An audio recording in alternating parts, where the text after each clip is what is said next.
Assalomu alaykum. Meni bir paytlar metrika deyishardi. Ismlar menda ko'pincha xato yozilgan. Yarqinoyni yarqinoy qilib, tuflini tufli qilib qo'yishgan. Keyin odamlar oylar davomida meni to'g'rilatib yurishardi. Hozir esa sandiqda yotibman, skochlanib. Mustaqillikdan keyin men chiqdim. Qattiq muqovada, 3 tilda, chiroyli yozuv, dona-dona harflar. Lekin meni ham ko'p yo'qotishardi.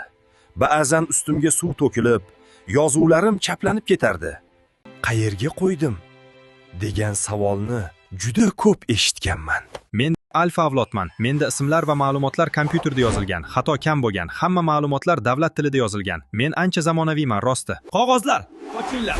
Menda mening davrim keldi. Meni qo'l bilan ushlay olmaysiz, lekin qayerda tug'ilganlik guvohnomasi kerak bo'lsa, men shu yerdaman. Yirtilmayman, suvga cho'kmayman, o'tda yonmayman. Meni olish uchun navbat va yugur yo'q. Yashasin islohotlar. Men tarixman. Men o'tish davriman. Men modernman. Men esa kelajakman. Siz qaysi avlodsiz?